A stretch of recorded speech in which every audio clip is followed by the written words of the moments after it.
What's up guys, welcome back to another video. So the Ultra Unlock Part 1 event is starting around the world. We have some news from Australia and New Zealand. Let's go into all the event details and then some tips for the event, timestamps below. As always, let's get right into it. Okay, so if you don't know, Ultra Unlock Part 1 is an event happening July 23rd, 10 a.m. to August 3rd, 8 p.m. all local time. Everyone has access to this event no matter if you had a GoFest ticket or not. This is an event for everyone. Boosted spawns during the event, we're gonna have Voltorb, Porygon, Omanyte, Kabuto, Baltoy, Lilip, Anorith, Beldum, Cranidos, and Shieldon. And maybe more. If there's any more, I'll leave it in the pinned comments below. Exclusive 7km eggs for the event: Omanyte, Kabuto, Aerodactyl, Lilip, Anorith, Cranidos, and Shieldon. You do need to get the 7km egg during the event hours or else it will not hatch these Pokemon. Any old 7km egg will not hatch this event egg pool. 1-star raids for the event, we're gonna have Unknown U, Cranidos, Shieldon, Bronzor, and Clink. All of those can be shiny. For 3-star raids, we have Aerodactyl, Porygon 2, Golurk, and Magneton as well. It's not listed here, but it is there. For 5-star raids, we're gonna have Dialga, which can now be shiny. Super hype. And for Mega raids, we're gonna have Mega Charizard X appearing. These are all the new shiny Pokemon during the event. So of course, Dialga, Cranidos, Shieldon, and their whole evolution line is appearing. And shiny Unknown U is also available, but that was already released last year. We're gonna have exclusive timed research during the event. These are the timed research tasks on screen. You can check them out and feel free to pause. Pretty simple stuff to complete. But remember, you have to complete this research during the event times or it will disappear and you will not get all the rewards. And finally, we have exclusive field research. So catch 3 Pokemon with Weather Boost for 2 Pineapple Berries, earn a candy walk on your buddy for 3 Ultra Balls, hatch an egg for a Shieldon, spin 10 Pokestops for a Pokeball, and win a raid for a Cranidos. There might be more field research tasks. I'll leave them in the pinned comments below if they do get added, as they are currently still searching for all the field research tasks. With that out of the way, let's take a look at the wild spawns during the event and which ones are your best bet to catch and focus your energy and Pokeballs on. First of all, we have Voltorb, which evolves into Electrode. Electrode is a good Pokemon for some special cups like the Kanto Cup that comes to the Great League, so get yourself a one for the Great League. We also have Beldum evolving into Metagross. Metagross is the best Steel type attacker, also does have the Mega Form Mega Metagross, which could come in the future, which will be the best Steel type attacker. And also Metagross is good in the Master League and specifically the Master League Premier Cup if that ever does come back. We also have the Cranidos evolving into Rampardos. Rampardos is the #1 DPS rock type attacker, I believe right now. If it ever does get a shadow form as well, you're going to want to get yourself a lot of candies to power up any shadow Rampardoses that you do have. Get yourself candies for that Pokemon, good IVs for that Pokemon, and XL candies if you are past level 40 for that Pokemon. And finally, Shieldon is spawning. Shieldon evolving into Bastrodon. His only use is in the Great League. You have 2 options for a Bastrodon for IVs in the Great League. You can either get a 100% IV and power it up to level 40, so the power up until it asks for XL candies, or you can get a low attack, high defense, high stamina and power it up to around level 50. That one will be a lot bulkier, but it is, of course, you do need to get XL candies, so you must be level 40. If you're confused why you want low attack, high defense, high stamina for PvP, I have a video up here and I'll link it below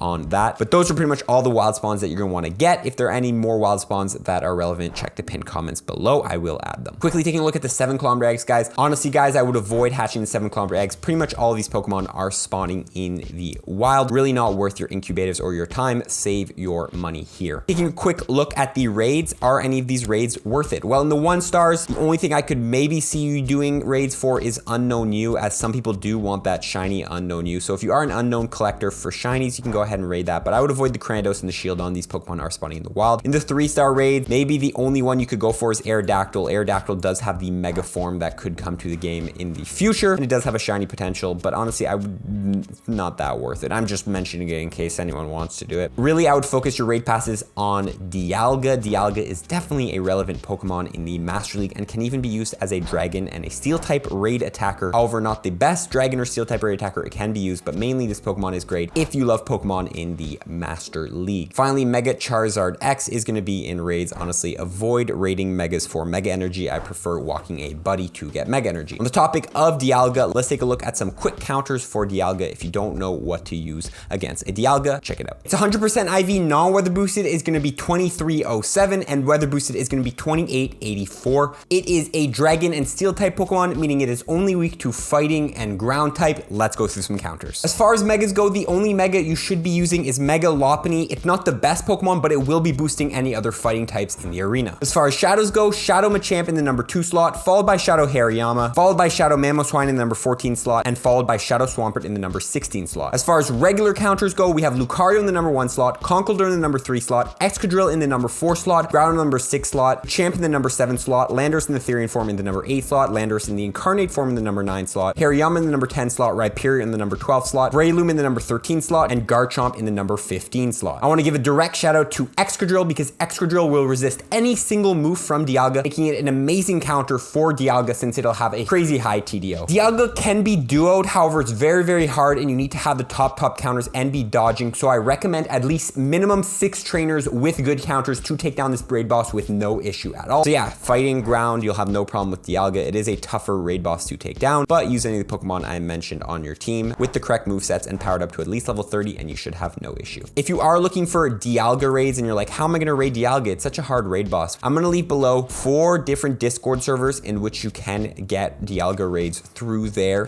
invite system. And they do have tutorials in those Discord servers on how all of that works. And then also you can download an app like PokeGenie, PokeRaid, or PokeBattler. 3 of those apps, great for getting remote invites. I just want to let you guys know about those resources. If you are looking to use remote raid passes to get Dialgas, unfortunately, we won't be getting any free remote passes from this event, but if you do complete your research box, you do get a free remote pass through there. So that is an option for you to go ahead and raid Dialga. Finally, taking a look at the research task, guys, if you are looking for some high IV Cranidoses specifically to get some high IV Rampardos, the task is going to be win a raid for a Cranidos encounter. It kind of sucks how they lock it behind a paywall. You have to use a raid pass to get this, but if you want, you can go ahead and stack 3 of these and then use your daily raid pass and you will get 3 Cranidos encounters, which can be shiny and also can have a high IV set, since the lowest IVs a Pokemon from field research task can be are going to be 10, 10, 10. You have a high chance of getting a pretty good Cranidos. That's just something to note, and if there's any more research tasks, I will let you know in the pinned comments below. Okay, so that's pretty much everything relevant worth hunting during the event. I quickly want to mention, if you have the tasks for catch an Aerodactyl, catch an Omnite or Kabuto, or catch a Lileep or an Anorith, I know I think the Let's Go Meltan field research requires you to do those. This is going to be a perfect event for you as you'll have the chance to catch these Pokemon in the wild. However, if you do need to do the catch an Aerodactyl task, you can only get that through 3-star raids, so you might have to go ahead and take down a 3-star raid. Since hatching an Aerodactyl will not count for this task, I do not believe this is going to be perfect time for you to complete those tasks. Also, I counted and we have 6 rock type Pokemon spawning during the event out of like 10 Pokemon. So if you haven't completed your Hiker Metal to Platinum, which requires you to catch 2,500 rock type Pokemon, make sure you play during this event so you can go ahead and take a big dent out of this, as you need 35 Platinum medals to get from level 48 to 49.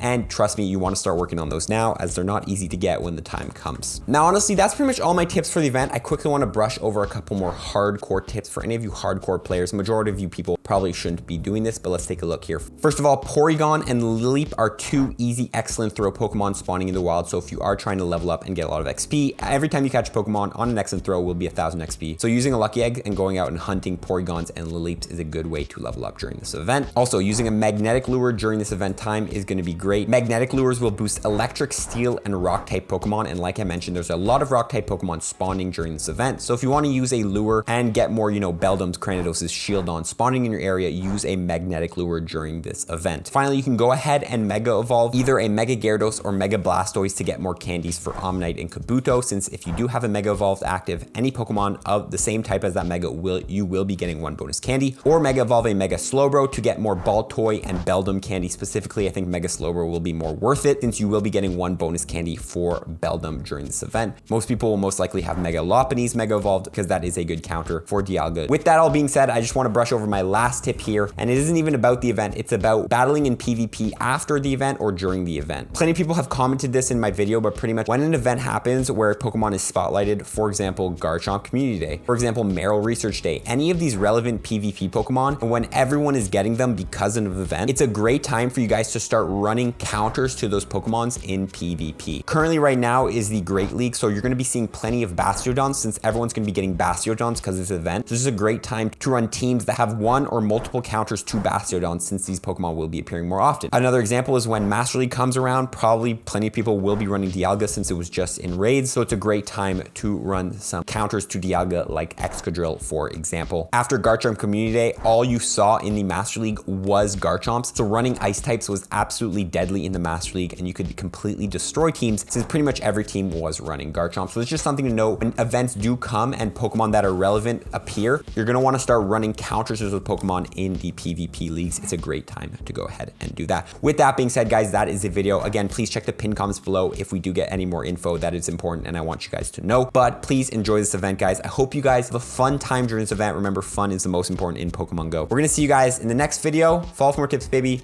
Peace.